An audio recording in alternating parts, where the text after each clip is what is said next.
Bonjour à tous et bienvenue dans ce nouveau Foot Legend TV. La tension reste vive à l'Olympique lyonnais.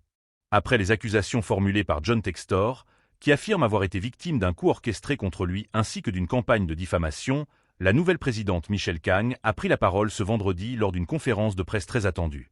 L'entrepreneuse américaine a rejeté avec fermeté ces accusations, assurant qu'il ne s'agissait en aucun cas d'un règlement de compte personnel. Selon elle, les décisions prises récemment, tout comme les procédures engagées à la suite de l'audit interne, relèvent uniquement d'une gestion normale de l'entreprise. Elle a également insisté sur le fait que toutes les démarches avaient été menées dans le respect des règles, avec l'appui d'experts reconnus. Une déclaration qui confirme sa volonté de conserver la maîtrise totale du club lyonnais. Actus 2, Magna Cliouche donne son accord au PSG. Du côté du Paris Saint-Germain, Magna Cliouche aurait donné son accord pour rejoindre le club de la capitale. L'international français échange avec Luis Enrique depuis plusieurs semaines, et ces discussions l'auraient convaincu du projet parisien.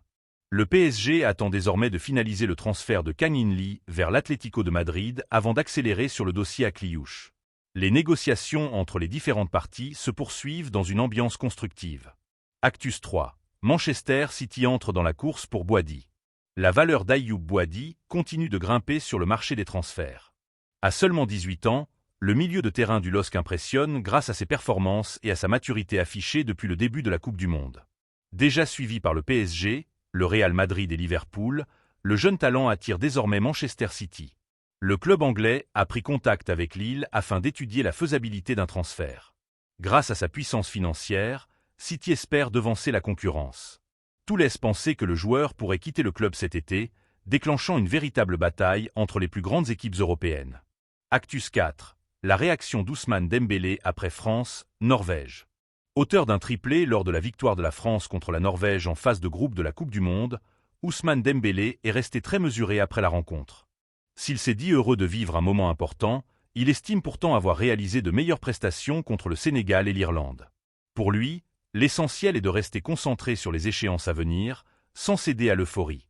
Il a également souligné qu'il se sentait très bien au sein du groupe et que la réussite collective restait sa priorité. Actus 5. La France connaît son adversaire en 16e. Les résultats de la nuit ont bouleversé la course au meilleur 3e. La victoire de l'Espagne contre l'Uruguay ainsi que le match nul du Cap-Vert ont officiellement qualifié plusieurs équipes, dont l'Angleterre, le Portugal, le Ghana, l'Égypte et le Paraguay. Les affiches des 16e de finale se dessinent désormais. Le Cap-Vert affrontera l'Argentine, l'Égypte sera opposée à l'Australie et la France retrouvera la Suède mardi prochain. Parmi les autres rencontres figurent notamment Brésil-Japon, Côte d'Ivoire-Norvège, États-Unis-Bosnie et Afrique du Sud-Canada. Le choc entre les Pays-Bas et le Maroc s'annonce également très attendu. Actus 6. La presse suédoise redoute l'équipe de France. En Suède, les médias affichent déjà leur inquiétude avant le duel contre les Bleus. Ils estiment que les difficultés défensives de leur sélection pourraient être lourdement sanctionnées face à l'impressionnante force offensive française. Certains journaux évoquent l'une des meilleures attaques vues en Coupe du Monde depuis plus de 20 ans. Dembélé, Mbappé, Olise, Doué, Barcola et Cherki sont tous présentés comme des joueurs capables de faire la différence à tout moment. Les médias suédois reconnaissent également qu'il est extrêmement difficile de se focaliser sur une seule star tant la France dispose de talents offensifs. Actus 7. L'instant Winamax. Concernant les pronostics du jour, la rédaction mise sur différentes hypothèses pour Colombie-Portugal. Une victoire 1-0 de la Colombie est notamment envisagée, tandis que d'autres voient un match nul ou un score de 2-2. Parmi les paris proposés, Cristiano Ronaldo et Luis Diaz buteur offrent une belle cote, alors que le pari plus prudent consiste à miser sur des buts des deux équipes. Actus 8. Newcastle inquiet pour Guimarães et Tonali. À Newcastle, l'avenir de Bruno Guimarães et Sandro Tonali suscite de nombreuses interrogations. Le club souhaite absolument conserver son capitaine brésilien malgré l'intérêt d'Arsenal. En revanche, la situation semble plus ouverte concernant Tonali, convoité notamment par Manchester City et Tottenham après une saison plus compliquée. Actus 9. L'Iran accuse la FIFA. L'Iran est remonté après son match nul contre l'Égypte. À la suite de l'annulation d'un but dans les derniers instants, les responsables de la sélection ont dénoncé un complot impliquant la FIFA et les États-Unis. Ils ont également critiqué les difficultés logistiques rencontrées durant le tournoi, évoquant notamment des refus de visa pour certains membres du staff et des déplacements compliqués. Malgré cette frustration et un pénalty manqué par Tarmi, l'Iran conserve encore des chances de qualification parmi les meilleurs troisièmes.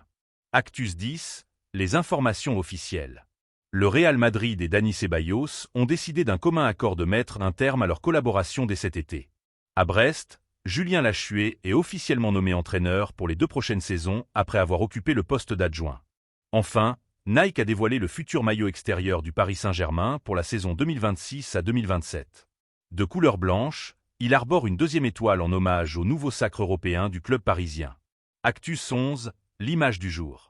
Le Cap-Vert continue d'écrire son histoire dans cette Coupe du Monde. Qualifiés pour les 16e de finale où ils affronteront l'Argentine, les joueurs ont célébré cette performance avec enthousiasme dans les vestiaires après leur dernier match. Merci de nous avoir suivis.